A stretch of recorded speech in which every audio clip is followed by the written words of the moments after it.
Hi, I'm John Taylor. These are Records in My Life.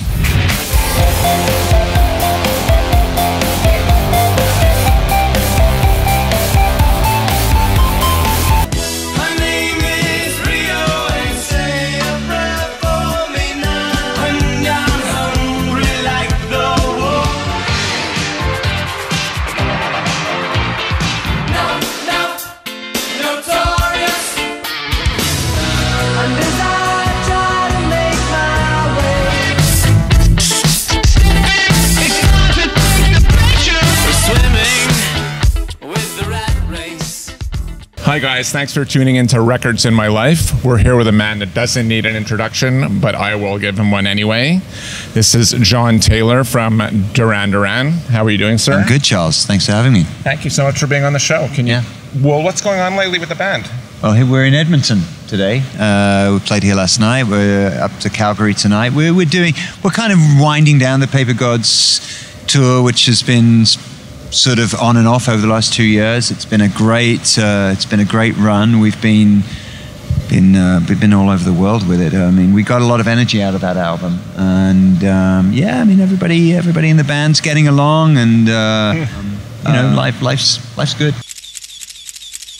So let's go back a couple of years to what album really inspired you to start playing music? Well, it had to be a Beatles album, because the Beatles, from who I am, they were the key, and and I had to, in order to make the decision of which album, I had to think about what they meant to me, in a kind of, and I decided that the White Album was the album because that's the album. It's so massive. Yeah. in its ambition and in its range, and it's really, I mean, the Beatles were always so versatile, and you hear it on their early records where they're doing bossa nova, and they're doing Motown, and they're doing swing, they're all over the map, and they learned how to do that in Hamburg, right, and it influenced their writing in that they were able to write songs of all different kinds, But the White Album, they really, really stretched out, and you've got like Music Concrete. Is that what we call Revolution Number 9? Where it's collage. You've got hard rock. You've got faux Beach Boys. You've got and now it's my go-to album when I need to be reassured of the possibilities. The White Album's a sprawling madhouse of a record. It really is, and they're all really just hanging on, psychologically by their fingernails, and you do get that in the album, but there's just so much love, and and there's so much, and it is inclusive, but everybody individually has just got too much to say. I think it's one Beatles album that you kind of have to love the Beatles to appreciate. It's not for the occasional Beatles fan. Right. It wrapped up the 60s. I mean, I always feel that, for electric, for want of a better term, electric rock, let's say, its era was the 1970s. And the reason I think the reason it was such a renaissance era, an extraordinary period, was because of the Beatles. Was because of what the Beatles, the journey that they took in 8 years. That they went from essentially like the greatest youth club band ever to being, to being the writers that were able to create the White Album, which was, extraordinarily progressive pop rock masterpiece. Of all time, what would be your favorite dance record to you? Well, I don't know whether I would call it a dance record, but the record that I chose that has probably more of the key words that you just used was Prince's Sign of the Times album. Yeah. And that was a very transitory album, another sprawling madhouse of a masterpiece. Yeah. What perhaps was most significant of it was most of the notes on it were played by one person. And that was because of how, well, he was a musical genius, but also how technology had begun to happen in a way that you didn't need four guys to make a band anymore. You just needed one and electricity, one and a computer. Frustrating album for a musician, for someone who really my whole thing was, about this collaborative, this ensemble. It was about musical ensembles, and I was a believer in bands, and Prince really did change that. He was the first real sort of popular artist who, he would go on stage with a band, but you knew that the records were being made by him in isolation in the studio. And the album came out, I think, in '86, maybe. So we were still into drum machines then. We hadn't quite moved into Pro Tools or GarageBand. That hadn't arrived yet, but essentially it was pretty easy for people to generate a beat. I remember we were working on Big Thing when that album came out, and it was the first time I noticed anybody in the band I could come in if I was late, and any other band member had been in the studio before me. There was this really funky thing coming out of the speakers. It's like, wait a minute, when did you get funky?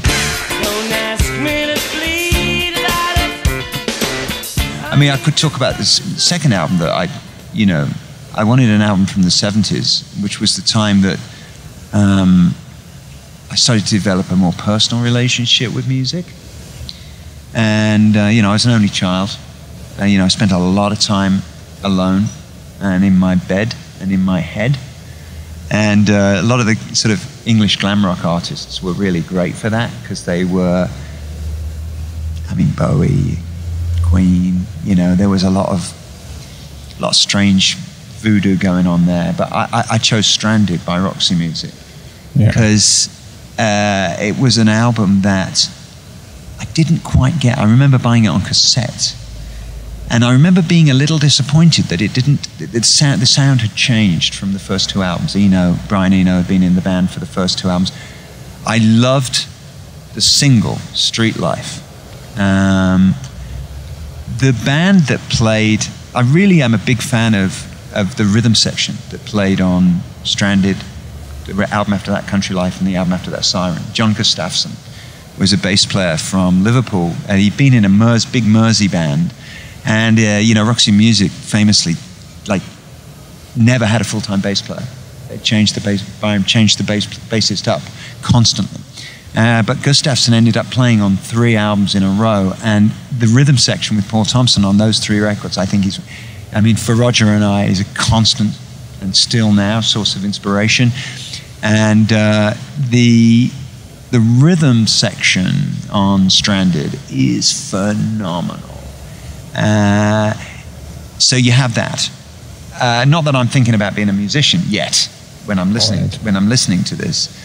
It's a very exotic record, and Brian Ferry's writing alludes to a lot of places that any suburban boy might want to go to. There's a song on there called Amazona is a place where, we will go, and it's it's exotic. The Song for Europe, which is the song that, famously he sang, half of it is in French. And you're going, wow, this guy's really sophisticated, and it's really taking you. But it's I cried a lot to that record. There's some achingly beautiful moments on that record. And this was a period for me where I started to submerge myself in music. I would leave the reality of my own bedroom in the suburbs, and I would go underwater into the world of Ziggy Stardust. Was another album that I thought about choosing, but a lot of people have talked about that. I was also a big fan of Mick Ronson's first solo album, Slaughter on 10th Avenue. But Stranded is still an album that I go back to, and actually I got a remastered vinyl copy of it recently. Nice. And I was listening to, I think it was Sunrise, which is the last song on the album, which I think was kind of Joni Mitchell influenced, and there's a bowed bass on there that I'd never heard before. I'm like, what the hell is that? There's like bowed upright bass, and I look on the credits, and yes, there it is. It was always there all along, but I've been listening to that album for 40 years, and I'd never heard it before. So that's nice, you know, when you can still find something fresh in a record that you've been listening to that long.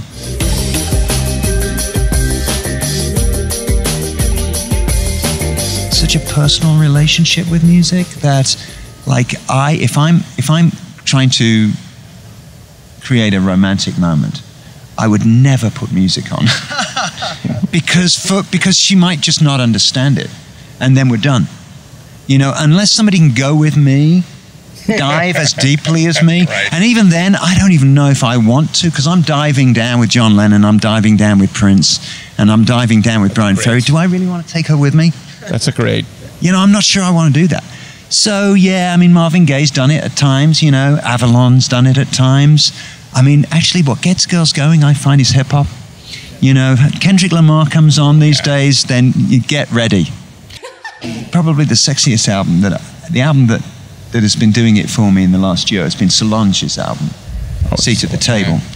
And that's a very seductive album. But again, but it's not an album that you would put on to create a sexy mood, because it's a radical record, you know, and it's a political record, and it's gorgeous. And and one of the things I loved about it when I first got it was the drums.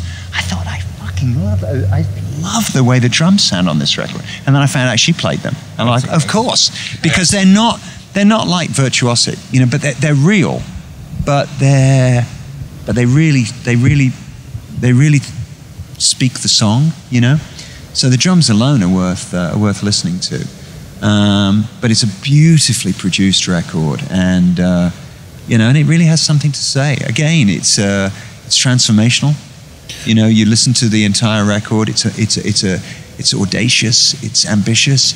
You listen to that album from start to finish. You force yourself to listen to that album from start to finish. You can't help but be changed by the experience.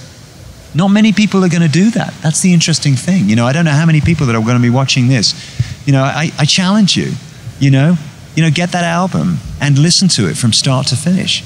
You know, and tell me if you don't feel a little bit different about things after you've done it.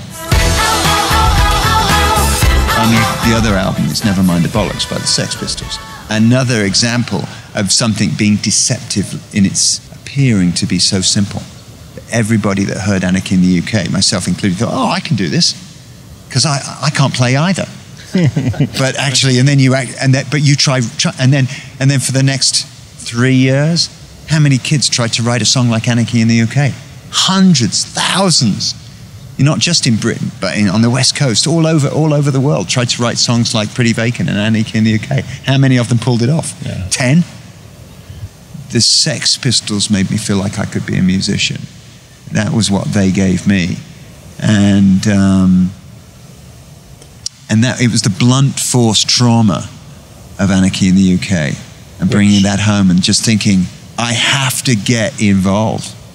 You know, that was really one of the only moments in my life that I've had that something like that has happened, where I thought, no, whatever I was doing, I have to change, and I have to. And I was like, where is that guitar? You know, and I'd bought a guitar a few years earlier, but nobody had showed me how to tune it. I didn't have any lessons. It just like I broke a string and it got put in the attic. I was like, where is that fucking guitar? You know, how do they do this thing? You know, and I was off to the races. 2 strings, that'll do. You know, and I could have fun with that. And of course, it was awful what I was doing, but I didn't know that at the time. It just felt like fun, and I think that's what they gave us. But so much cooler than you even realized at the time. It's very hard to communicate how that moment was. You know, there's a great Wordsworth. There's a Wordsworth quote about he was in Paris for the French Revolution, and he talks about to be alive in that moment was very heaven. And I really feel that to be in England, and I was 16 when Anna came to the UK. I was exactly the right age. Oh, totally. I was just starting. I needed somebody to put it into words and music, the frustration that I was feeling. And me and every other kid. I mean, it was like every boy in my class wanted to make music that year, you know. So we were all like banging cans with each other, you know. I mean, it did create a revolution, that record. Well, that's very great. Thank you very much for doing this. You're welcome.